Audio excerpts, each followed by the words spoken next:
Eu convido agora o Vinícius Alvarenga, presidente da CBL. Por favor, Vinícius.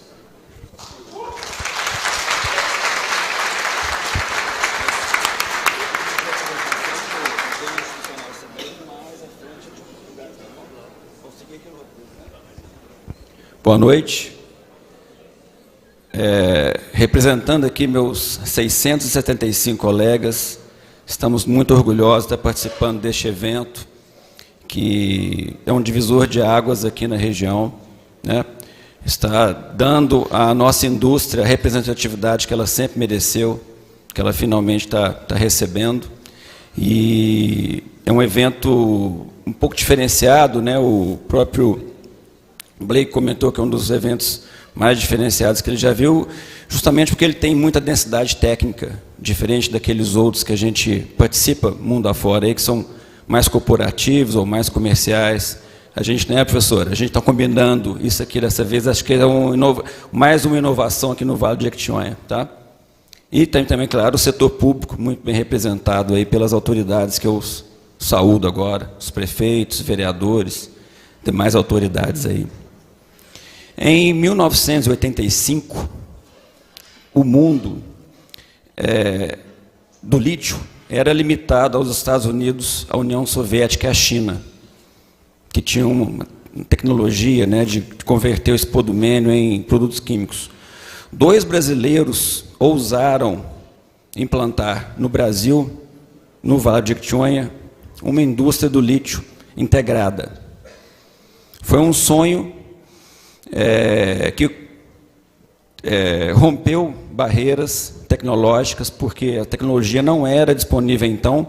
Hoje a gente vê grandes empresas de engenharia, empresas de ponta, né, mundiais, globais, oferecendo a tecnologia do lítio a novos entrantes no segmento, mas no final dos anos 80 não era bem assim. As empresas tinham que desenvolver sua própria tecnologia, seja na lavra dos pegmatitos, seja na industrialização posterior do concentrado espodumênio. E esses 2 brasileiros ousaram desenvolver essa tecnologia e, acreditando muito no Brasil e, sobretudo, acreditando no Vale do Jequitinhonha, eles empreenderam esse sonho. Aí, pagando o custo do pioneirismo, numa região ainda sem cultura industrial, sem logística, sem mão de obra qualificada, eles fizeram esse sonho virar realidade, lançando os alicerces da indústria do lítio no Vale do Jequitinhonha. Eles são os fundadores da CBL, ainda são os acionistas, tá?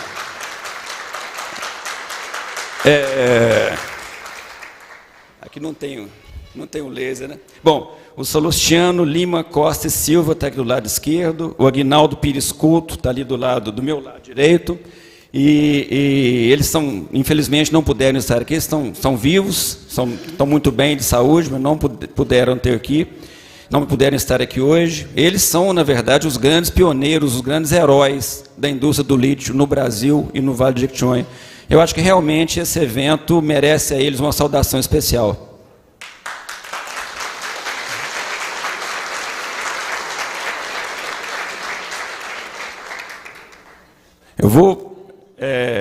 Bom, a CBL ficou escondida há muitos anos, né? Aí, apesar dela iniciar atividades há tanto tempo, ela nunca se apresentou, nunca se expôs muito. Eu tenho certeza que ela é uma ilustre desconhecida aqui para a maioria de vocês, né?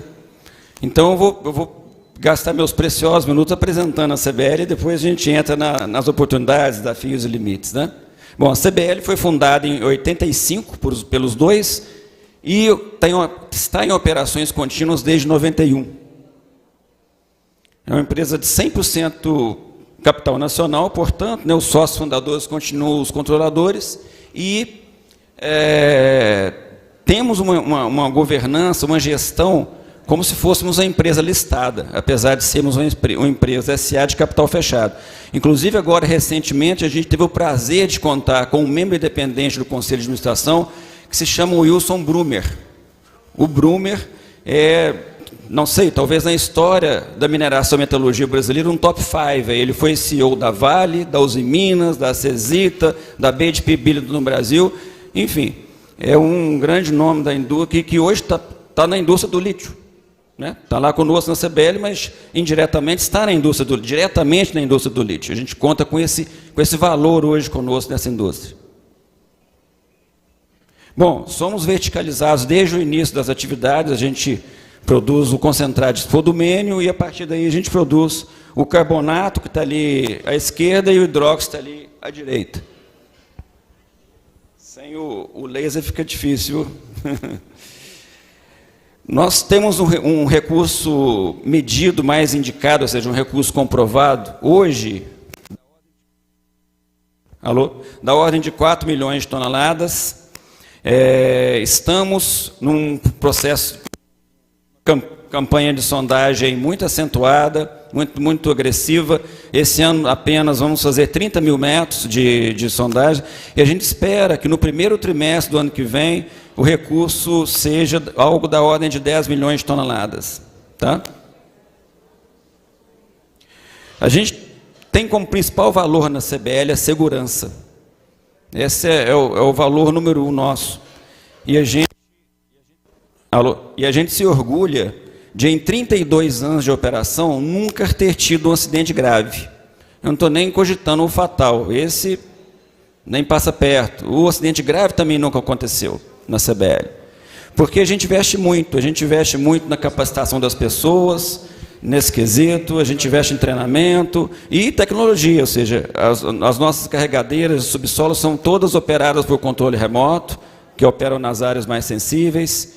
Nós temos quase toda a área trabalhada na mina sob contenção com cable bolting, que são aqueles... Espera aí um pouquinho.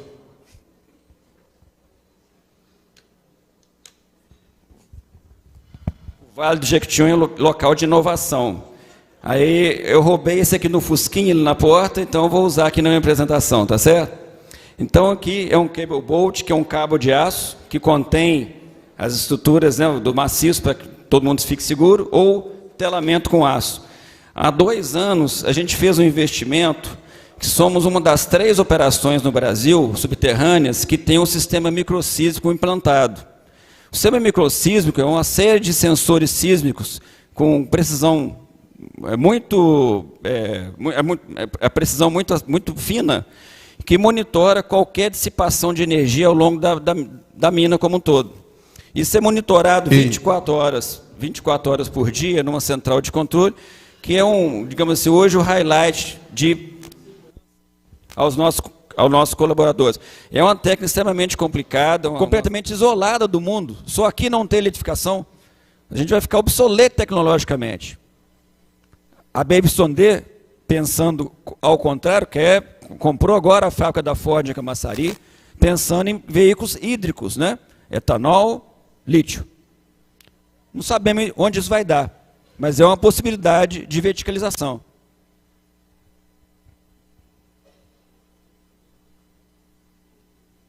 Bom, aí a Maria José, cadê a professora? Esse DNA de engenheiro, né, não tem jeito, a gente tem que mostrar um balanço de massa, né? Não tem jeito, certo? Eu calculando aqui que no Vale do Lítio, a gente tem essa produção de concentrado de spodumênio, 1,5 milhão de toneladas anos, talvez seja mais um pouco aí, né, com esse tamanho da Leighton. Isso aqui considera 3 fases da Sigma, a expansão da CBL, aqui o projeto da Lithium Ionic, né, da Atlas também, que não veio aqui hoje, mas nós consideramos aqui. Talvez seja uma indústria desse tamanho, tá? Aí a gente tem que alimentar lá na ponta de lá, ó, todo aquele run of mine, como balanço de massa da indústria. Todo esse run of mine, por característica geológica, né, do nosso pegmatitos, aqui do Vale do Jequitinhonha, a gente consegue trabalhar em plantas assim, ó, tá? Que tem principalmente um separador meio denso, algumas vão ter separação magnética, outras vão ter reflux classifier, que é um separador aéreo. Nós temos o ore sorter, que faz uma separação dos rejeitos através de raio-x ou de cor, enfim. Aí cada um vai inventar o que for aqui, mas isso vai ter em todas. Isso aqui é uma planta ambientalmente correta. Não usa produtos químicos, tá certo? Ela dá alta recirculação de água, esse tipo de planta. Enfim, é uma vantagem comparativa contra outros países, e aí principalmente contra os salares, que precisam de muita água para fazer o que a gente faz, tá certo? Para concentrar o lítio. Então, isso é uma oportunidade. Mas temos que conviver com o que ele gera também, porque é impossível concentrar minério sem gerar rejeito. É impossível, tecnicamente. Então a gente vai gerar um tantão de rejeito aqui, no Vale de Jequitinhonha. Dessa ordem de grandeza. Esse produto aqui é que eu falei, que quando o preço subiu, permitiu a gente vender. Que ele é pobre e não é concentrável por esse tipo de tecnologia aqui. Se o preço subir de novo, a gente vende. E, claro, no Vale do Lítio, algumas minas são e serão subterrâneas, outras são e serão open pit. Há vantagens na questão da mina subterrânea. Se a open pit aqui no Vale já é ambientalmente vantajosa, a subterrânea é muito mais, porque ela não gera estéreo. Então temos as minas subterrâneas do Vale de Jequitinhonha como seguramente as mais verdes do mundo.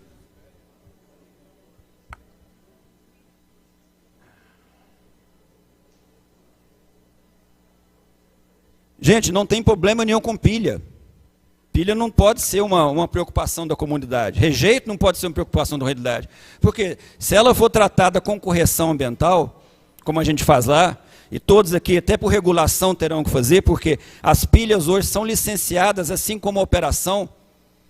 Ou seja, tanto a licença de implantação, quanto a licença de operação de uma mineradora, ela exige licenciamento individualizado para as pilhas, que vão monitorar como é que elas estão sendo formadas, que vão monitorar a sua revegetação.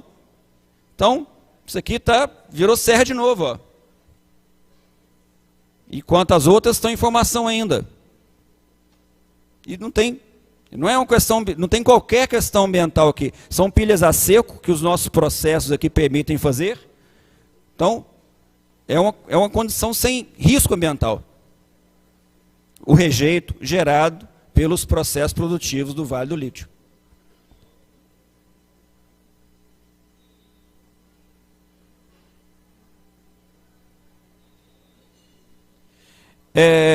Eu trouxe aqui uma coisa interessante, porque eu sinto, às vezes, algumas vozes contrárias ao lítio no Vale, o que isso vai gerar de rejeito, vai mexer muito em terra. Gente, olha isso aqui. O colidato ferrífero, lá em torno de Belo Horizonte, é quase do tamanho do Vale do Lítio. A ordem de grandeza é parecida lá. Só que aqui tem 1 milhão de pessoas, aqui tem 10. O impacto é muito maior nessas 10 milhões de pessoas aqui.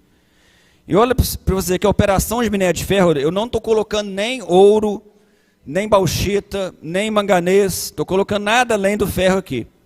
E olha lá, eles geram 700 milhões de toneladas de rejeito por ano. Nós, se todo mundo aqui implantar, a gente vai gerar muito menos, 7, 8 vezes menos. E tem 210 barragens lá no colidato ferrífero, ativas. E a gente vai ter 0.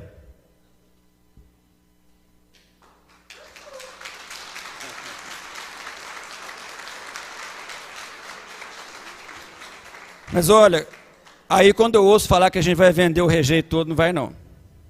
Aí não tem jeito, então vão ter que empilhar mesmo, daquele jeito ambientalmente correto. Porque a única indústria que compra rejeito, e no rejeito tem feldespato, é a indústria cerâmica que quer pegar esse feldespato. Mais ou menos metade do rejeito é feldespato, nos pegmatistas todos aqui. E essa indústria é de 1 milhão de toneladas por ano. E a gente vai gerar aqui umas, sei lá, 3, 4 milhões de toneladas.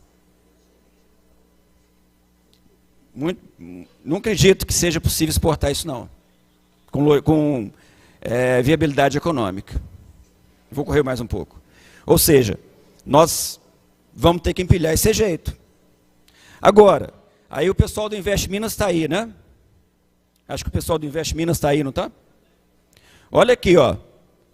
20% do custo da cerâmica é feldspato, que aqui vai ser de graça. 40% do custo é energia, que biomassa aqui é de graça. Vamos atrair cerâmica para cá, pô. Já fizeram um estudo assim?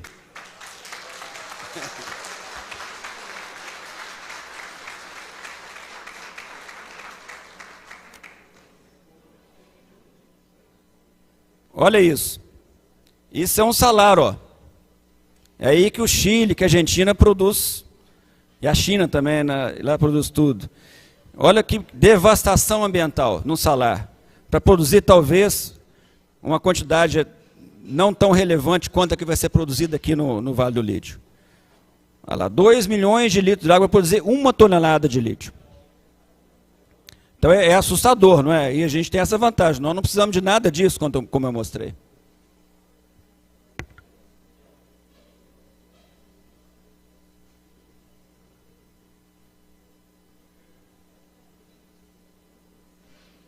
Então entra aí. Agora, assim, não sei se se minha solicitação vai ser observada, mas precisamos baixar um pouco a bola, gente. O lítio, ele vai ser revolucionário aqui no Vale de Jequitinhonha, mas nacionalmente, globalmente, ele é uma indústria pequena. E a gente está atraindo para nós um holofote que eu não sei se isso é tão benéfico assim. O lítio, ele não vai ser um dos principais minerais, nem em 2030. Estimativa de valor de mercado aqui. Tem um tanto de outros minerais mais relevantes economicamente que o lítio. E a gente, talvez foi dada à nossa indústria uma divulgação muito superlativa, que com certeza tem aspectos negativos para a gente. Está acabando. Desculpa, antes de eu entrar nessa parte, peraí. Eu não sou tão assim, como represento aqui uma operação mais antiga, né, que já viveu e superou muitos desafios, eu não sou tão tranquilo assim com questão, por exemplo, de energia elétrica, não. Ela é barata, ela é gerada ambientalmente correta, mas ela não chega. Demora, a CEMIG não cumpre os prazos. Invest Minas. Mesmo quando vocês eram sócios, a CBLS não cumpriu, imagina agora. Entendeu? E aí a gente não consegue implantar os projetos na velocidade que aquela janela de oportunidade necessita. Porque falta energia elétrica para os projetos. Vocês vão sofrer isso. A CEMIG fala que atende em 1 ano, assina o contrato, mas atende em 3. Não é não, Santana? Você está sem CEMIG lá, não é verdade? Então, estou falando de desafio para a nossa indústria, tá certo?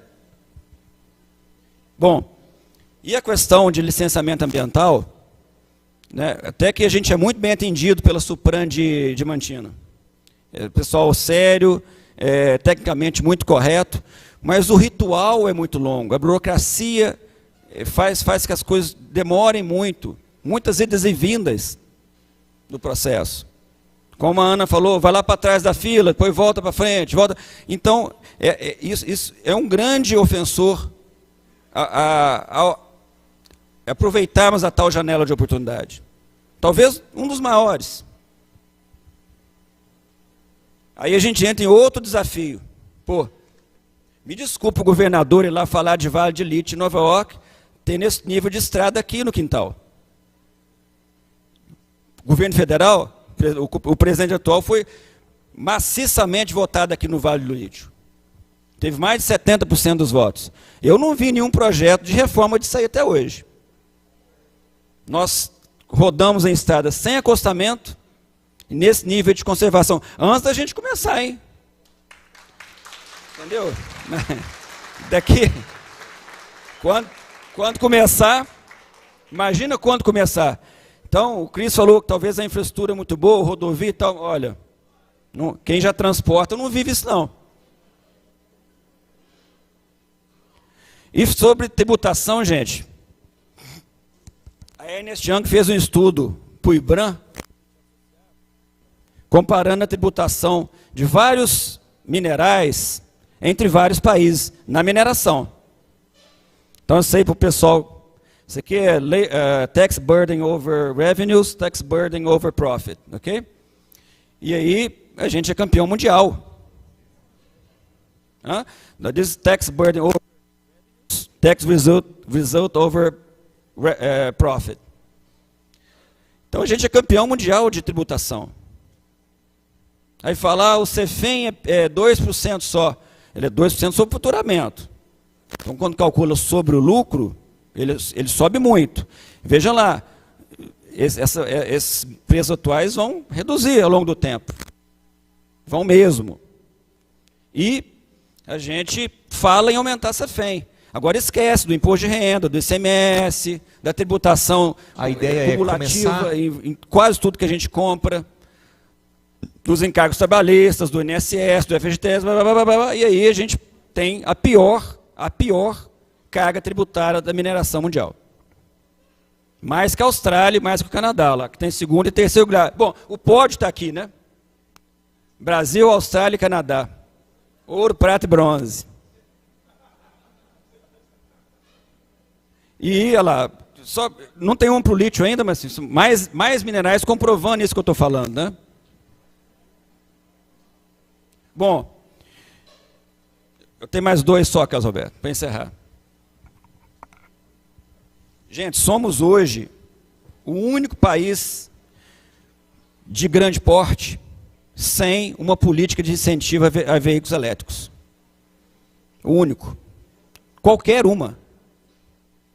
Agora, em julho do ano passado, foi cancelado uma política de Estado que havia, com vários defeitos, mas que, bem ou mal, permitiu, deu segurança jurídica para que essa indústria se verticalizasse aqui no Vale de Jequitinhonha.